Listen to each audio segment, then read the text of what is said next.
नमस्कार दोस्तों, यह है EMRS, KBS, NBS, DSSB, RSSB और RSSB तो नहीं, RPSC है ना, जैसे फर्स्ट ग्रेड सेकंड ग्रेड, यानी जो जितनी टीचर की भर्ती है उन सभी के लिए, और जो प्री क्वालिफाई है उनके लिए काम का है, जैसे कि हिंदी व्याकरण, कंप्यूटर, ठीक है। इस प्रकार के क्वेश्चन देखेंगे इसमें, जैसे कि हिंदी व्याकरण के आ रहे हैं 10 क्वेश्चन, फिर कंप्यूटर के हैं, ठीक है। तो राष्ट्रीय शिक्षा नीति के हैं कुछ। तो चलिए शुरू करते हैं। वर्ण और उच्चारण स्थान की दृष्टि से निम्नलिखित में ससंगत युग्म है। वर्ण और उच्चारण स्थान की दृष्टि से निम्नलिखित में असंगत युग्म है, बताइए। पहले खुद से करने की कोशिश करेंगे, बाद में आंसर देखेंगे, चाहे वो सही जाए या गलत जाए। वर्ण उच्चारण स्थान की दृष्टि से निम्न असंगत युग्म है कंठ है, स तालब है, ठ मूर्धन है, स ओष्ठ है। स होठ से कहाँ मिलता है? स भाई, स को बोलते समय होठ थोड़ी हिल रहे हैं, स। तो यही आना चाहिए, ठ मूर्धन, स तालब, है कंठ है। देखते हैं इसमें आंसर क्या है। 101 में सही है, ठीक है। दोबारा से देखते हैं, ये है आंसर, लेकिन वो पूछ सकता है, बताइए स जो शब्द है यानी कि जो वर्ण है उसका उच्चारण स्थान कौन सा है? बोल के देख लीजिए। तालब है, मूर्धा है, तालब में और मूर्धा में ज़्यादा चक्कर पड़ता है, कंठ में तो कोई दिक्कत नहीं है। तो ये कंठ से है, जो कंठ है ना, कंठ का है। कहीं भी जीभ किसी भी अंग पर नहीं अड़ रही है ना, तो है, कंठ है। स यानी कि जो स की जो ध्वनि उत्पन्न हो रही है ना, और जो जीभ जहाँ भी टच कर रही है वो तालब है, स है ना, तो वो तालब है। वर्ण और उच्चारण स्थान की दृष्टि में असंगत युग्म है, तो है सही है, गलत ये कर दिया अपन ने। है कंठ है, स तालब है ना, स शिवजीवाड़ा बड़ा होता है। इसके बाद में जैसे कि ये जो स है, फिर स और ये स, ये स्कूल वाला स, ये स सलेट वाला से, और ये शिवजीवाड़ा से, ठीक है, ये बड़ा होता है कंठ है, स तालब है, स तालब है। और जो ठ है वो मूर्धन है। कोई दिक्कत? बताइए, है का उच्चारण स्थान क्या है? कंठ है, स तालब, ठ मूर्धन है। आगे चलते हैं, 4 था इसमें। निम्नलिखित संज्ञा की दृष्टि से असंगत युग्म है। निम्नलिखित में संज्ञा की दृष्टि से असंगत युग्म है, तो बताइए क्या है? मथुरा जातिवाचक संज्ञा, मथुरा भाई, मथुरा और थोड़ी है, मथुरा एक ही है जातिवाचक संज्ञा। लंबाई भाववाचक संज्ञा, भारत व्यक्तिवाचक संज्ञा, शीतलता जातिवाचक संज्ञा। बताइए क्या करें इसमें, आंसर बताइए। निम्नलिखित में से संज्ञा की दृष्टि से असंगत युग्म है, जैसे कि नीम है ना, नीम है, और जैसे कि मोहन के घर का नीम, तब तो हो जाएगा वो व्यक्तिवाचक। और अगर नीम आएगा ना, यानी कि कैटेगरी आएगी सिर्फ।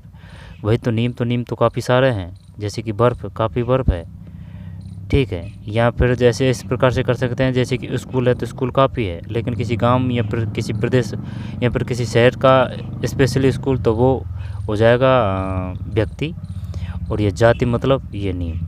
तो मथुरा एक ही है, मथुरा और नहीं है, जाति करते हैं। लंबाई भाववाचक है, भारत व्यक्तिवाचक है, भारत देश का नाम है, भारत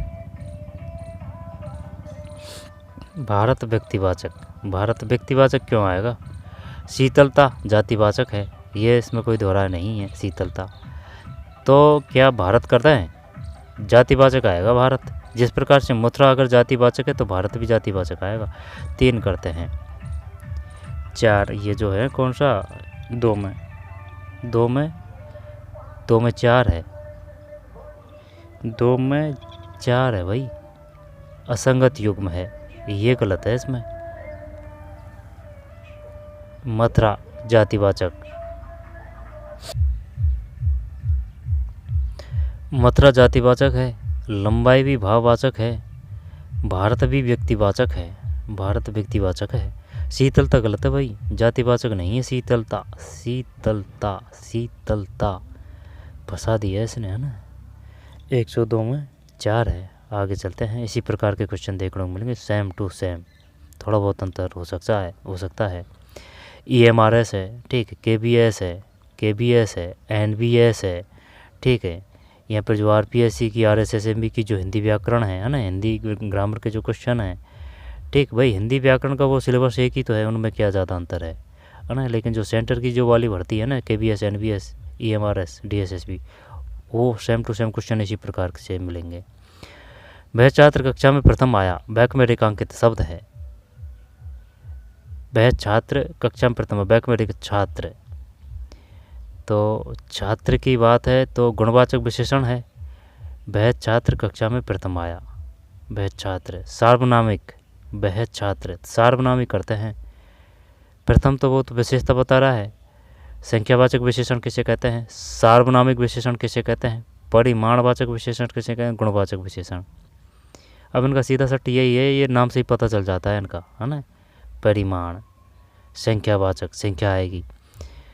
जब वह छात्र, जब छात्र तो सार्वनामिक करते हैं। और कोई लग रहा है तो बताइए, देखते हैं इसमें क्या है आंसर। कौन सा है ये, 103 में, 103 में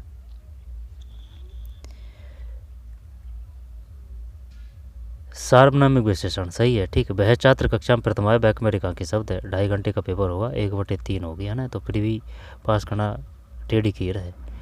सार्वनामिक विशेषण, आगे चलते हैं। संख्यावाचक उसमें संख्या है। ठीक, परिमाण में परिणाम आएगा कि भाई वह तो पास हो गया, वह फेल हो गया, परिणाम है। गुणवाचक विशेषण, गुणवाचक विशेषण की विशेषता क्या है, गुण बताएगा वो। निम्नलिखित में से वचन की दृष्टि से असंगत युग्म है, निम्नलिखित में से वचन की दृष्टि से असंगत युग्म है। तो सर्दी, वचन की सर्दी सर्दियाँ, बहन बहनें, गुब्बारा गुब्बारे, झाड़ी झाड़ियाँ, झाड़ियाँ आएगा, है ना। इसको हटा देते हैं, देखते हैं 103 में, 103 नहीं 104 है ना, 104 है ना, 104 में 4 है। ठीक, 104 में 4 है। तो सर्दी का सर्दियाँ, बहन का बहन है ना, ये एक वचन है, ये बहुवचन है। सर्दी का सर्दियाँ, बहन का बहन है, गुब्बारा का गुब्बारे, सर्दी का सर्दियाँ, सर्दियाँ, बहन का बहन है, गुब्बारा का गुब्बारे। और जैसे कि अगर जाति का आप पता लगाएंगे तो किस प्रकार से लगाएंगे कि भाई जैसे कि वो है संज्ञावाचक, जातिवाचक, एक वचन और बहुवचन का कैसे पता लगाएंगे, सर्दी और सर्दियाँ। स्त्रीवाचक शब्द और पुरुषवाचक शब्द का कैसे, भाई कौन सा किस प्रकार से पता लगा। स्त्रीवाचक, जैसे कि उसने दे दिया आंसू, बताइए आंसू जो शब्द है वो किस प्रकार का है, व्यक्तिवाचक है, पुरुषवाचक है, किस प्रकार का है, या फिर पुल्लिंग है ना। तो इनका सीधा सट्टी यही है, इनका प्रयोग करके देख लीजिए लास्ट में होता होती लगा के कि भाई आंसू होते हैं या आंसू होती है, कि भाई आंसू होते हैं, तो ये पुल्लिंग है। ठीक, ये वैसे बहुवचन में हमेशा प्रयोग में लिए जाते हैं ये आंसू। निम्नलिखित में वचन की दृष्टि से असंगत युग्म है, तो असंगत युग्म में है ये, झाड़ी हटा दिया। निम्नलिखित संख्या की दृष्टि से असंगत युग्म है, संख्या की दृष्टि से असंगत 65, ये तो 56 है ना, 49, 58, 59, इनको तो कैसे गलत कर सकते हैं। 65 हिंदी माध्यम से है ना भाई, 105 में 1 है। सर्वज्ञ शब्द में संयुक्त व्यंजन ग वर्णों के योग से बना है। सर्वज्ञ शब्द में संयुक्त व्यंजन ग, जब ये ग बना है ज प्लस और ये सर्वज्ञ, ये कह रहा है क्या, ये ज प्लस ये सर्वज्ञ। देखते हैं ये 6 में क्या है, 106 में 1 है भाई, ये है पहले भी आ चुका है क्वेश्चन। ठीक है, सर्वज्ञ शब्द में संयुक्त व्यंजन ग ज प्लस ण के वर्णों के योग से बना है, ज प्लस ण वर्णों के योग से बना है। आगे चलते हैं। निम्नलिखित में से पर्यायवाची शब्द की दृष्टि से असंगत युग्म है, निम्नलिखित पर्यायवाची शब्द की दृष्टि से असंगत युग्म है। भौरा, तो भृंग, अली, षटपद, ये तो RSSB का सा क्वेश्चन दिया है इसने। अब पवन, अनिल, प्रभंजन, मारुत, पत्नी, दारा, कामनी, कांता, पक्षी, बिहंग, खगदेश, है ना। पक्षी में कोई दिक्कत नहीं है, पत्नी में कोई दिक्कत नहीं है, दारा, कामनी, कांता, बताइए कामनी किसका है, दारा किसका है पर्यायवाची शब्द। पवन में अनिल तो है, अनल अनल अनल और अनिल है ना। हवा में और वो आग है ना उसमें चक्कर पाड़ता है वो। अनिल और प्रभंजन मारुत भृंग अली षटपद। अनल किसका है, अनल पवन। पवन का तो अनिल तो है लेकिन इनका पता नहीं है प्रभंजन और मारुत। आंसर देखते हैं भाई, ये दोनों तो बिल्कुल नहीं है। भृंग अली षटपद, भृंग और अली ये दोनों तो सही लग रहा है, अली भोरा को भी बोलते हैं। आंसर देखते हैं ना क्या है इसमें। 7 में 3 है, असंगत युग्म है। 7 में 3, 7 में 3 है भाई। ये फंसा दिया क्या इसने अपन को, ये गलत है इसमें। भृंग अली षटपद, अनिल प्रभंजन मारुत, विहंग खग द्विज। अब कांता तो होती है, कांता कामनी और दारा, दारा कामनी है ना, ये नहीं है भाई कुछ। शायद कांता तो कांता हो सकता है। तो बताइए, अब याद कर लेते हैं भाई इसको। भोरा के बताइए यहाँ पर अली का, अली किसका है, षटपद किसका पर्यायवाची है ना। भृंग किसका है, तो भृंग भय से भृंग भोरा है, अली भोरा है भृंग और षटपद ठीक है। अनिल कोई दिक्कत नहीं, अनिल अनिल। अनल किसका है, तो अगर अनिल हवा का है तो अनल किसका है। तो ये बताइए आग का कौन सा है, आग का, आग का कौन सा है, तो आग का अनल है शायद, अनल है, आग का अनल है ना। जैसे कि आग है अनल है, और जैसे कि हवा है ना तो वो अनील है, अनील है हवा। भाई हवा पतली होती है, इस प्रकार से में मात्रा लग रही है ई की, अनिल है। तो भोरा भृंग अली षटपद, पवन अलील प्रभंजन मारुत। अब ये गलत है इसमें। अब इसमें गलत कौन सा है ये पता नहीं है। पक्षी विहंग खग द्विज। आगे चलते हैं, वो देगा कि द्विज किसका पर्यायवाची शब्द है, तो विहंग खग द्विज है ठीक है। विहंग खग द्विज ये हटा दिया। दारा, दारा कामनी, दारा काम, इसमें एक गलत है कोई सा भी हो है ना, ये तीसरा है जिसमें। अनिल प्रभंजन मारुत, प्रभंजन ये नया आया है, प्रभंजन बताइए किसका पर्यायवाची है, प्रभंजन। भृंग अली षटपद। प्लम शब्दों की दृष्टि से निम्नलिखित में से असंगत युग्म है, बताइए क्या करें। प्लम शब्दों की दृष्टि से निम्नलिखित असंगत युग्म है, तो विलोम बताना है। ताप का शीत हो जाएगा, यानी विलोम का मतलब ये है वह जिस भाषा में और जिस स्थिति परिस्थिति में पूछ रहे हैं उसी के हिसाब से आपको विलोम बताना है ठीक। ये नहीं है कि भाई दिन का पूछ रहा है तो रात्रि लिख ले, दिन का मतलब रात आएगा, दिन का मतलब रात आएगा, दिवस का मतलब रात्रि आएगा। आई बात समझ में। तो निम्नलिखित में असंगत युग्म है। ताप का शीत, दुर्लभ का सुलभ, पारंपरिक, पारंपरिक ये सास की ये तो कुछ जमा नहीं, तोड़ना और जोड़ना, हाँ यही है इसमें, तो पारंपरिक, पारंपरिक, पारंपरिक। 108 में 3 है, 108 में 3 ये हटा दिया। ताप का शीत हो गया, दुर्लभ का सुलभ हो गया, तोड़ना का जोड़ना हो गया, पारंपरिक। सर्वनाम की दृष्टि से निम्नलिखित में असंगत युग्म है, सर्वनाम की दृष्टि में असंगत युग्म है, तो तू आप सर्वनाम की दृष्टि से असंगत युग्म। तू आप, जो मैं हम, कौन क्या, यह वह, ये तो है निश्चयवाचक, निश्चयवाचक की पहचान है यह वह, फिक्स हो रही जगह कि भाई यह इसका मकान है, वह उसकी किताब है ना। निश्चयवाचक सर्वनाम में। सर्वनाम किसे कहते हैं, संज्ञा के स्थान पर प्रयुक्त होने वाले शब्दों को सर्वनाम कहते हैं। और संज्ञा किसे कहते हैं, किसी व्यक्ति वस्तु को स्थान का बोध कराने वाले शब्दों को संज्ञा कहते हैं। संज्ञा के स्थान पर प्रयुक्त होने वाले शब्दों को सर्वनाम कहते हैं। फिर विशेषण किसे कहते हैं, संज्ञा व सर्वनाम के स्थान पर प्रयुक्त होने वाले शब्दों को विशेषण कहते हैं। प्रविशेषण किसे कहते हैं, विशेषण की भी जो विशेषता बताए उसे प्रविशेषण कहते हैं। सर्वनाम की दृष्टि निम्न असंगत युग्म है। पुरुषवाचक तू आप, पुरुषवाचक तू आप, तू आप। संबंध जो मैं हम, जो मैं हम ये तो सही है। अनिश्चयवाचक ये भी सही है। अनिश्चयवाचक नहीं, ये अनिश्चयवाचक कहाँ है, प्रश्नवाचक है। कौन क्या, कौन क्या, अनिश्चयवाचक कौन क्या। निश्चयवाचक सही है, संबंधवाचक जो हमें सही है, पुरुषवाचक तू आप ये भी सही है। अनिश्चयवाचक करते हैं क्योंकि प्रश्नवाचक आना चाहिए ओनली। तो 109 में 3 है। हाँ सही है, ये गलत है। पुरुषवाचक तू आप, संबंधवाचक जो मैं हम, है ना, तो तू आप जो मैं हम, यह और वह। तो पुरुषवाचक तू आप, संबंधवाचक जो मैं हम, निश्चयवाचक यह और वह। दोबारा देखते हैं। अब वो ये पूछेगा यह है और जो वह है किसका उदाहरण है? निश्चयवाचक का है। निश्चयवाचक, यह और वह है, ये किसका है? निश्चयवाचक का है।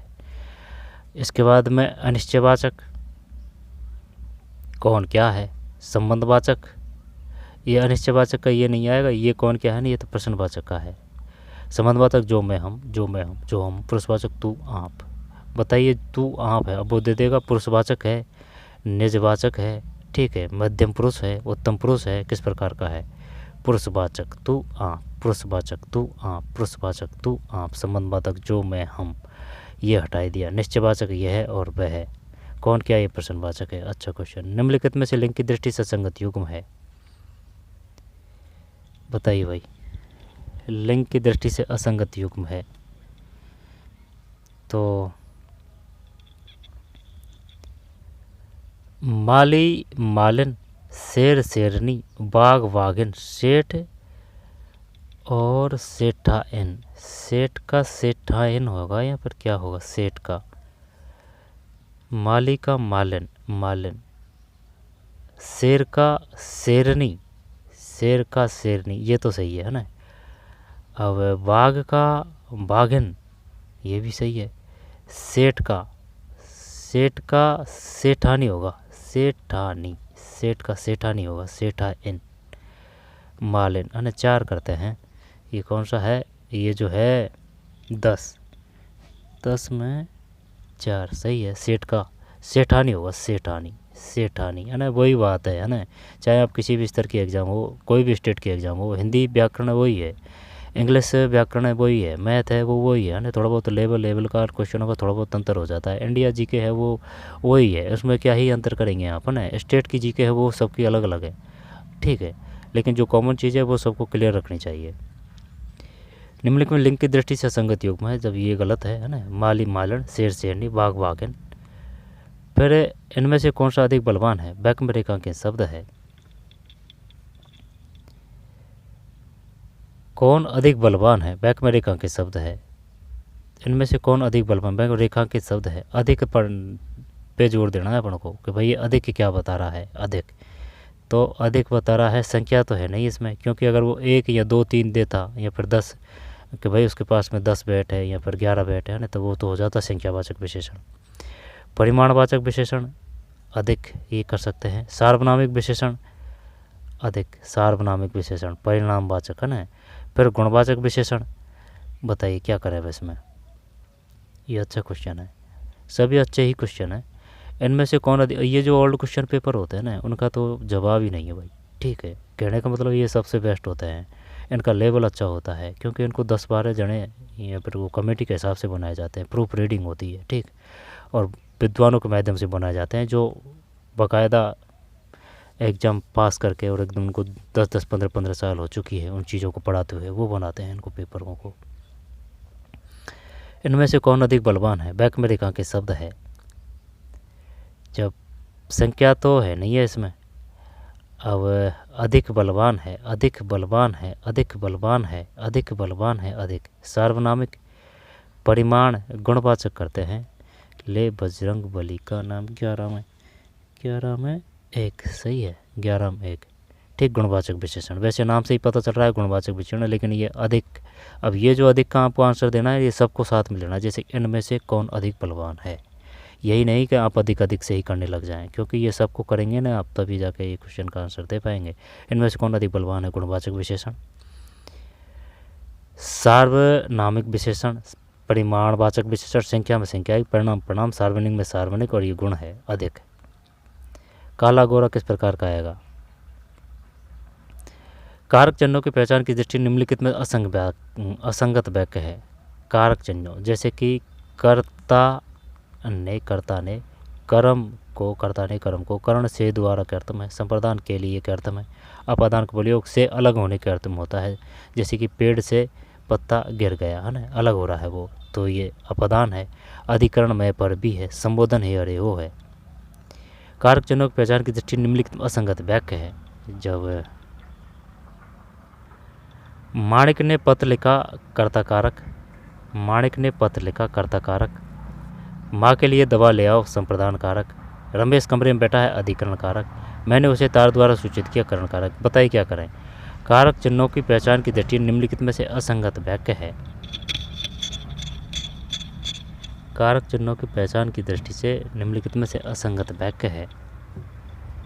क्या करें भाई इसमें। कारक चिन्हों की पहचान की दृष्टि से निम्नलिखित में से असंगत वाक्य है। एक मिनट। माणिक ने पत्र लिखा। माणिक ने पत्र लिखा, कर्ता ने, ठीक है। माँ के लिए कर्ता ने कदम को कर्ण से द्वारा, है ना, कर्ण से द्वारा, कर्ता ने करो को कर्ण से द्वारा। संप्रदान के लिए, है ना, के लिए सही है। अधिकरण में पर भी मैं। फिर कर्ण कारक, कर्ता ने कर्म को कर्ण से द्वारा के अर्थ में। मैंने उसे तार द्वारा सूचित किया, कर्ता ने कर्म को कर्ण से द्वारा के अर्थ में। तो क्या ही करें इसमें। माणिक ने पत्र लिखा, कर्ता कारक है। माँ के लिए दवा, है ना, सही है, संप्रदान। और रमेश घर में, अधिकरण में पर भी। मैंने उसे तार द्वारा सूचित किया, तार द्वारा सूचित किया, तार द्वारा सूचित किया। ये कुछ बैठ नहीं रहा है। कर्ण, कर्ता ने कर्म, कर्ण से द्वारा करते। मैंने उसे तार द्वारा, देखते हैं भाई, पार नहीं पड़ रही है। कौन सा है, 112 है, 112 नहीं, हाँ 112 ही है। 112 में एक है, ये है इसमें। माणिक ने पत्र लिखा, माणिक ने पत्र लिखा, ये गलती है भाई इसमें। जब गलती किस प्रकार की है ध्यान नहीं आ रहा है, ध्यान नहीं, ये पता नहीं चल रहा है इसमें गलती कौन सी है, जानते भी नहीं है। कारक चिन्हों की पहचान की दृष्टि में असंगत वाक्य है। माणिक ने पत्र, कर्ता ने, कर्ता ने, कर्ता ने कर्म को, कर्ता कारक, ये नहीं है इसमें। माँ के लिए दवा ले आओ, संप्रदान। रमेश घर में बैठा है, अधिकरण में पर भी। मैंने उसे तार द्वारा सूचित किया, करण कारक। निम्नलिखित में से स्त्रीलिंग शब्द है, निम्नलिखित में स्त्रीलिंग शब्द है 13 में। नहीं, आंसर नहीं, पहले आंसर करते हैं। स्त्रीलिंग शब्द है, जैसे कि ये तो बता दिया ना मैंने, होते यहाँ पर होता, जैसे कि होते यहाँ पर होता का प्रयोग करके देख लीजिए, आपका सही और सटीक आंसर जाएगा, चाहे वो किसी भी लेवल की एग्ज़ाम हो। तो फाटक होती है, यहाँ पर होता है, फाटक होता है, पुल्लिंग है। दरी होती है, हाँ होती है ना।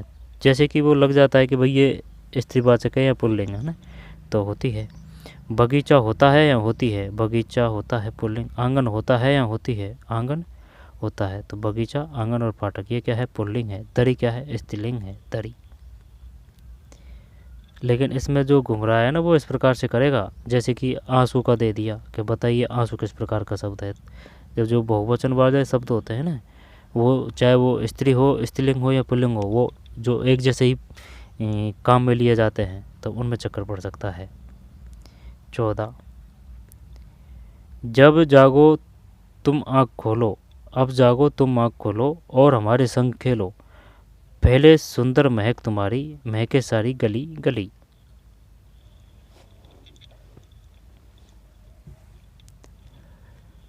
अब जागो, अब जागो तुम आँख खोलो और हमारे संग खेलो।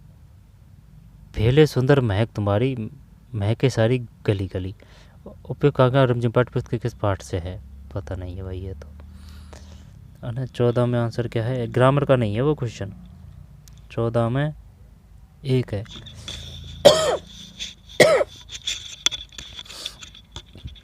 सॉरी। नसरुद्दीन जमाल साहब पुस्तक किसके पाठ क्षेत्र से नहीं है, हिंदी व्याकरण। राग की रस्सी पाठ के नहीं, और काम के आगे चलते हैं, ये नहीं आएंगे ना, हिंदी व्याकरण के ही क्वेश्चन आएंगे। मुहावरा और उसके अर्थ की दृष्टि से निम्नलिखित में, ये तो सही है। और हलीम चला चांद पाठ का आधार बताइए, है ना। जब ये देखिए, अब मुहावरा और उसके अर्थ की दृष्टि निम्न में कौन सा असंगत है। नाक भौ सिकोड़ना, कमियाँ निकालना, कलई खोलना, सच्चाई पता चलना, ऊँट के मुँह में जीरा होना। ये क्वेश्चन आ चुका है, ऊँट के मुँह में जीरा, ठीक। एक अनार 100 बीमार। और आवश्यकता अधिक पर मिलना बहुत कम, आवश्यकता अधिक पर मिलना बहुत कम। दिया तले अंधेरा, दिया के पास पास में, ये तो अलग ही दे रहा है, ये वो अलग है, ये तो बना है जाएगी हटा। ना भौं से कोड़ना, कमियाँ निकालना, कलई खुलना, सच्चाई पता चलना, ऊँट के मुँह में जीरा होना, आवश्यकता अधिक पर मिलना बहुत कम। डी करते हैं। 118 में 3 है। 100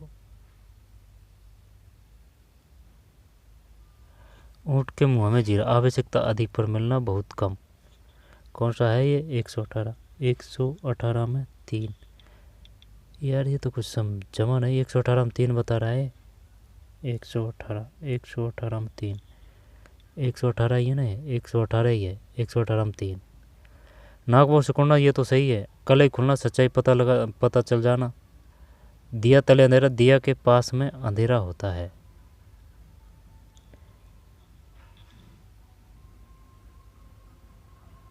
नहीं नहीं नहीं नहीं, ये गलती होगी यहाँ तो उनसे, है ना।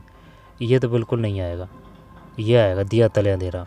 ठीक है, यानी कि भाई दुनिया को तो आप बता रहे हो लेकिन खुद वो आपकी चीज़ नहीं है, तो ये है इसमें। ये सही है, ये सही है, ये सही है। ठीक है, गलती होगी। वह बाजार की ओर आया होगा, वाक्य के रेखांकित शब्दों में पदबंध है। वह बाजार की ओर आया होगा, वाक्य के रेखांकित शब्दों में पदबंध। आया होगा, आया होगा। तो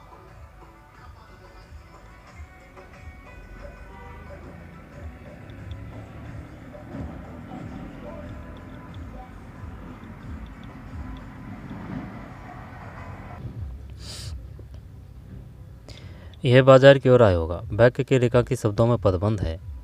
आया होगा, यानी कि ये फिक्स नहीं है। जैसे कि अपन सोच रहे हैं कि भाई वो जयपुर में सब्जी लेने गया होगा, फिर वह दूध लेने के लिए दुकान पे गया होगा, सब्जी लेके दूध लेने लिए गया होगा, यहाँ पर ट्यूशन गया होगा, कोचिंग गया होगा। तो क्रिया पदबंध है, वह बाजार की ओर आया होगा। विशेषण पदबंध है, क्रिया विशेषण पदबंध है, संख्या पदबंध है। अब ये समझ में तो नहीं आ रहा है, लेकिन देखते हैं। वाक्य रेखा के शब्दों में पदबंध है, पदबंध से है ये। आया होगा, है ना। जब आया होगा, वह बाजार की ओर आया होगा, क्या लग रहा है इसमें? क्या क्रिया पदबंध? वह बाजार की ओर आया होगा, क्रिया पदबंध। विशेषण तो नहीं लग रहा है कुछ भी। क्रिया विशेषण पदबंध या संज्ञा पदबंध भी नहीं है। अब यहाँ तो तू कर क्रिया पदबंध या क्रिया विशेषण पदबंध। वह बाजार की ओर आया होगा, वह बाजार की ओर आया होगा। तो क्या करें? 3 करें या 2 1 करें? देखते हैं क्या है इसमें। 119 में 3 है। 3 का मतलब क्रिया विशेषण पदबंध है, सही है। वह बाजार की ओर आया होगा, वह पदबंध, क्रिया विशेषण पदबंध है। वे सब समझते हैं कि मैं 9 साल का हूँ, इसलिए मैं बुद्धू हूँ, पर मैं बुद्धू नहीं हूँ। स्वतंत्रता की ओर पाठ के, नहीं ये नहीं आएगा। अब ये इंग्लिश के हैं कुछ क्वेश्चन, है ना, ये इंग्लिश के हैं। फिर आगे चलते हैं, इंग्लिश के हैं ये। ठीक है,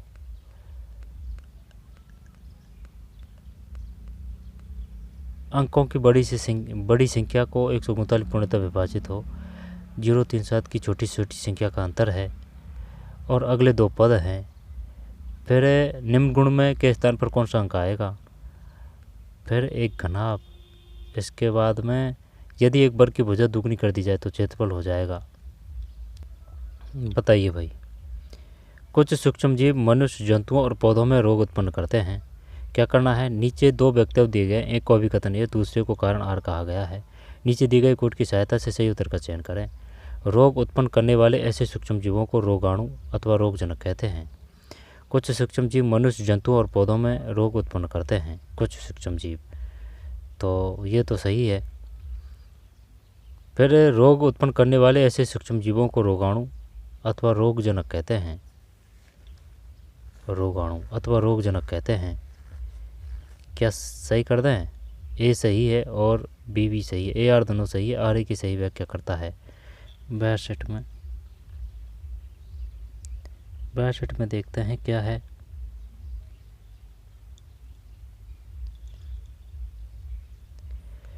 एक 162 में 2 है। ठीक है, ए आर दोनों सही है, आर ए की सही व्याख्या नहीं करता है। 162 में 2 है। ए आर दोनों सही है, आर की सही व्याख्या नहीं करता है। ठीक है, होने को तो दोनों सही है। कुछ सूक्ष्म जीव मनुष्यों, जंतु और पौधों में रोग उत्पन्न करते हैं। रोग उत्पन्न करने वाले ऐसे सूक्ष्म जीवों को रोगाणु अथवा रोगजनक कहते हैं। है तो दोनों सही, लेकिन वो व्याख्या नहीं कर रहा है। नीचे दिए गए एक कथन को दूसरे कथन करने दिए गए कोटि सहायता से सही उत्तर। मनुष्य सभी जीव जंतु भोजन बनाने में समर्थ है। मनुष्य अपना भोजन पौधे तथा जंतुओं या दोनों से ही प्राप्त करते हैं, है ना। तो ये अपने नहीं आएंगे, ABS से संबंधित है। ICT पे क्वेश्चन अब चलते हैं। बताइए भाई, राज्य द्वारा संचालित स्कूल किस लिए है? कोड की मदद से सही उत्तर का चयन करें। तो ताकि सभी बच्चों को पढ़ने लिखने का मौका मिले, ताकि सिर्फ कुछ समुदाय के लोगों को ही पढ़ने लिखने का मौका मिले, ताकि सिर्फ गरीबी रेखा के नीचे जीवन यापन करने वाले परिवारों के बच्चों में अच्छी शिक्षा मिले, ताकि सभी को एक दूसरे कुछ न कुछ सीखने को मौका मिले। राज्य द्वारा संचालित स्कूल किस लिए है? कोड की सहायता से, ताकि सभी बच्चों को पढ़ने लिखने का मौका मिले, ताकि सिर्फ कुछ समुदायों के लोगों को ही, ताकि सिर्फ गरीब रेखा के नीचे जीवन निर्वाह करने वाले परिवार के बच्चों की अच्छी शिक्षा मिले, ताकि सभी को एक दूसरे से कुछ न कुछ सीखने को मिले, ताकि सभी बच्चों को पढ़ने लिखने का मौका मिले। तो क्या ही करते हैं इसमें?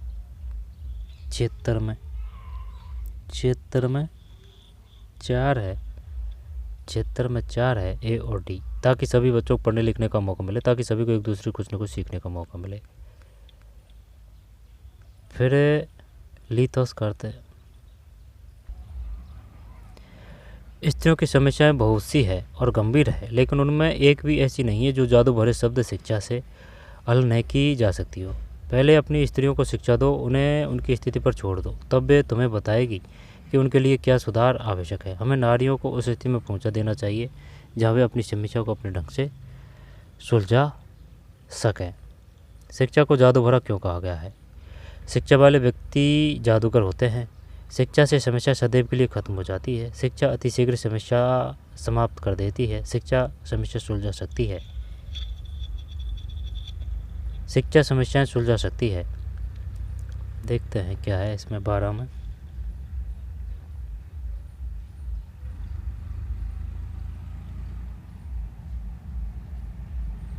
चार है, 12 में 4 है। ठीक है, यानी कि शिक्षा समस्याएं सुलझा सकती है। अब हो गया ना गलत ये क्वेश्चन। अब ये ज़्यादा बड़ी बात नहीं थी, लेकिन अब ये होगा तो हो गया, क्या ही करें। ऑप्शन तकड़े होते हैं ये। शिक्षा समस्याएं सुलझा सकती है। शिक्षा समस्याएं सुलझा सकती है। शिक्षा से समस्या सदैव के लिए खत्म हो जाती है। ये नहीं था, ये है। इसने सही किया है बंदे ने। गद्यांश के अनुसार स्त्रियों में इतनी सामर्थ्य है कि वे अपनी समस्या स्वयं सुलझा सकती है। यही है 13 में। एक है, स्त्रियां स्वयं अपने सुधार का दायित्व वहन कर सकती है। यह कथन है, पूर्णतः सटीक है। तो 14 एक है, पूर्णतः सटीक है। शिक्षा से बनने वाला विशेषण शब्द है। शिक्षा से शिक्षित हो जाएगा ये तो, है ना। शिक्षा से शिक्षित 15 में शिक्षित। फिर तत्सम शब्द का उदाहरण है, ये तो चीर है। चीर, है ना। ये क्वेश्चन देख चुके हैं अपने। पक्षी का पर्यायवाची शब्द नहीं है, तो ये विहंगम नहीं है इसमें, है ना। पहले गलत हुआ था ये, है ना। तो खग है, द्विज है, उदक है, विहंगम नहीं है। समूह से भिन्न शब्द है, तो बच्चे हैं, है ना। इनको देख चुके हैं। तो चलिए ये क्वेश्चन थे ICT के ओर देखना है ना। ICT की ओर दिखा देता हूँ।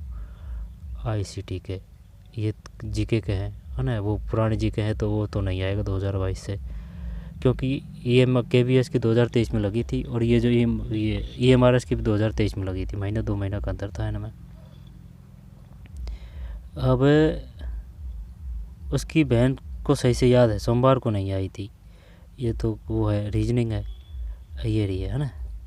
चलो बताइए भाई, निम्नलिखित में से किस वीडियो टेलीकॉन्फ्रेंस सॉफ्टवेयर का उपयोग आमतौर पर विंडोज सिस्टम में प्रयोग किया जाता है और वह माइक्रोसॉफ्ट के स्वामित्व वाला है? क्या करें इसमें? निम्नलिखित में से किस वीडियो टेलीकॉन्फ्रेंसिंग सॉफ्टवेयर का आमतौर पर विंडोज सिस्टम में प्रयोग किया जाता है और वह माइक्रोसॉफ्ट के स्वामित्व वाला है? आंसर देखते हैं 36 में। 36 में 4 है, ठीक है। 36 में 4 का मतलब स्काइप है, स्काइप। फिर एक माइक्रोसॉफ्ट विंडोज़ 10 मशीन के साथ प्रयुक्त डिफ़ॉल्ट वेब ब्राउज़र कौन सा है? मतलब एक माइक्रोसॉफ्ट विंडोज़ 10 मशीन के साथ प्रयुक्त डिफ़ॉल्ट वेब ब्राउज़र कौन सा है? यानी कि इसके साथ में आता है 10 के साथ में। एज है ना, पहले पढ़ चुके हैं इनको, एज है। EPROM का नाम है electronic programmable read only memory. देखते हैं आंसर इसमें 38 में 2 है। इरेजेबल है ना, इरेजेबल इलेक्ट्रॉनिक नहीं है, erasable programmable read only memory, erasable programmable read only memory, erasable 2 है। देख चुके हैं इन क्वेश्चनों को। विंडोज़ मीडिया प्लेयर में कौन सा फाइल फॉर्मेट सपोर्ट नहीं करता है? तो प्लेयर की बात है ना, वीडियो की, तो MP3 बिल्कुल नहीं करेगा। देखते हैं इसमें ये क्या कर रहा है। इसमें 39 में 2 है, 39 में 2 है। हाँ, ये PDF नहीं करेगा ना। मीडिया विंडोज़ मीडिया प्लेयर में कौन सा फाइल फॉर्मेट सपोर्ट, ये PDF अलग है, सही है। MP3 WMB MP3 PDF नहीं करेगा। करते थे वो ध्यान नहीं दिया। MS पावर पॉइंट में ऐसा कौन सा फीचर उपस्थित है जो MS वर्ड में शामिल नहीं है? पता नहीं भाई। 40 में 1 है, ट्रांजिक्शन MS वर्ड में शामिल नहीं है, ट्रांजिक्शन। जबकि टेबल्स है, जूम है, फॉर्मेटिंग है, टेबल्स है, जूम है, फॉर्मेटिंग है। आगे देखते हैं, शिक्षण है ये, है ना। शिक्षण के क्षेत्र में प्राथमिक समाजीकरण एजेंसी की क्या भूमिका है?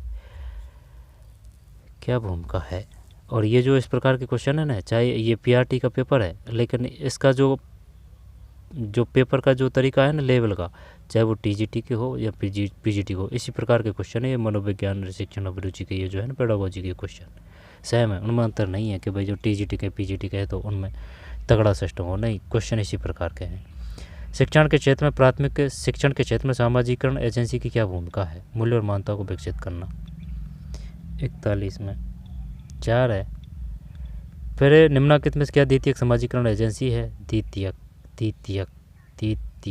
स्कूल है, स्कूल। 42 में स्कूल सही है। आप गृह और विद्यालय को किस प्रकार एक साथ लाएंगे? ये पहले गलत हुआ था, तो संगोष्ठियों का आयोजन करके, विद्यालय संगोष्ठियों का आयोजन करके ये आएगा। ये माता पिता के बार देखते हैं, एक ही है ना, 43 एक ही है, ठीक है। माता पिता से बार बार बैठक करके। फिर स्कूल में अभिभावक PTA की क्या भूमिका है?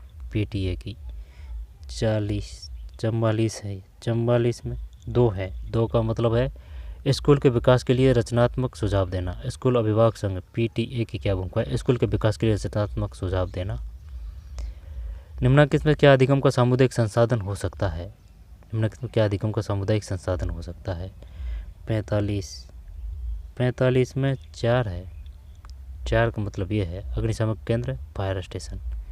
अच्छा क्वेश्चन था, ये गलत हुआ था पहले भी। राष्ट्रीय शिक्षा नीति 2020 के अनुसार बाल वाटिका क्या है? 3 से 5 वर्ष तक की आयु प्राप्त शिक्षा, यही देखते हैं। 46 में यही है ना, एक सही है, 3 से 5 है। जो नई शिक्षा नीति उसका वो क्या है? 5, 3 और 4, यानी 1 से 5, फिर 6ठी 7वीं 8वीं 9वीं 10वीं 11वीं, फिर 12वीं प्लस BA, ये 4 का मतलब 3 से 5। स्पेंसर के अनुसार शिक्षा का प्रयोजन क्या है? स्पेंसर, हर्बर्ट स्पेंसर, ठीक है। 47 में 2 है, यानी कि पूर्ण जीवन। स्पेंसर के अनुसार शिक्षा का प्रयोजन क्या है? पूर्ण जीवन है। अप्रकट पाठ्यचर्या क्या है? अनौपचारिक रूप से मूल्य और मान्यता प्राप्ति पर बल दिया जाना, यही है ये तो। बालक बालिकाएं के सर्वप्रथम स्कूल से क्या अपेक्षा रखते हैं?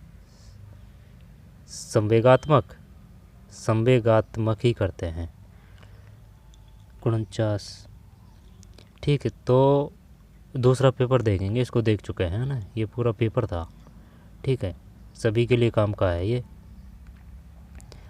तो चलिए मिलते हैं कोई और वीडियो में। स्वरम विज्ञान है। धन्यवाद।